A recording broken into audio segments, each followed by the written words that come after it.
رات دھیرے دھیرے بیگ رہی تھی۔ تاشون راشانیہ کے جانے کے بعد بھی ایک لمحے سو نہ پایا تھا۔ زلفی کا مسئلہ پوری رات اس کے ذہن پر حاوی تھا۔ وہ اپنی خوابگاہ میں مسلسل ٹہل رہا تھا۔ اس کی تمام ذہنی قوتیں اس وقت صرف اور صرف زلفی کی پریشانی کو سلجھانے میں مصروف تھیں۔ رفتہ رفتہ سیاہ رات کے نقاب کو سرکا کر صبح کے الوہی اجالے نے منہ نکالا اور مشرق سے اگنے والے سورج کی کرنوں نے وادی نیل کو اپنے نورانی اثار میں لے لیا۔ اگر اس وقت اس کے خادم نے آ کر دروازہ نہ بجایا ہوتا تو وہ خیالات کی آماجگاہ سے باہر نہ آتا۔ سر، کیا ارادہ ہے؟ گاڑی تیار ہے؟ زیدی تم چلو، میں آتا ہوں۔ جی سر۔ زیدی نے مہذب انداز میں سر کو تسلیم خم کیا۔ ٹھیک 15 منٹ بعد تاشون اپنی شاندار اسپانوی کار کے پاس کھڑا تھا۔ زیدی یہاں مصر میں اس گھر میں تاشون کا دست راست تھا جو اس کے ماں باپ کے پاکستان سے مصر آنے کے بعد اور ماں باپ دونوں کے اس دنیا سے جانے کے بعد بھی قدم قدم پر تاشون کے ساتھ تھا۔ بوڑھا مالی اور مصری خادمہ بھی اس کو الوداع کہنے گھر کے دروازے پر آ کھڑے ہوئے تھے۔ اس نے پام کے درختوں سے گرے اپنے خوبصورت گھر پر ایک نظر ڈالی اور مسٹر زیدی کو گھر سے متعلق مخصوص ہدایات دے کر گاڑی میں بیٹھ گیا۔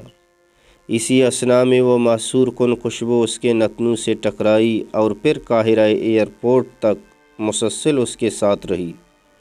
فلائٹ کا ٹائم ہو چکا تھا۔ ایک دم مہک کا احساس بہت شدت سے ہوا۔ تاشون اب جہاز میں سوار ہو چکا تھا۔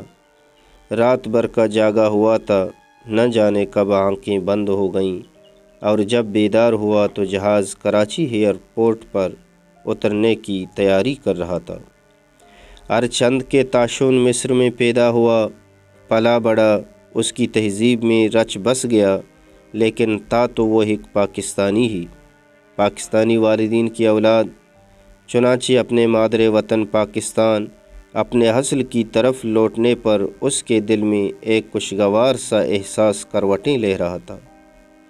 کراچی ایئرپورٹ پر تاشون کا استقبال اس کے دوست ذوالفقار صہبائی نے خود کیا، جس کے ساتھ اس کا بزنس پارٹنر عمر سومرو بھی موجود تھا۔ زلفی جو بڑی بے صبری سے تاشون کا انتظار کر رہا تھا، اس کو باہر آتا دیکھ کر بے صبری سے آگے بڑھا، اس کے گلے لگ گیا اور پھوٹ پھوٹ کر رونے لگا۔ تاشون نے بڑی مشکل سے اس کو خود سے علیحدہ کیا، اسے سنبھالا۔ وہ زلفی کی حالت کو اچھی طرح سمجھ رہا تھا۔ وہ پاکستان آتا رہتا تھا، مگر اس مرتبہ وہ تقریباً 6 سال بعد آیا۔ وہ بھی زلفی کے ساتھ پیش آنے والے واقعات کے سبب۔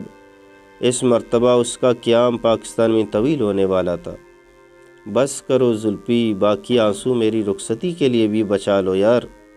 تاشون نے ماحول کی اداسی دور کرنے کے لیے زلفی کو چھیڑا۔ زلفی رونے دھونے کے باوجود تاشون کے اس مذاق پر بے ساختہ ہنس پڑا۔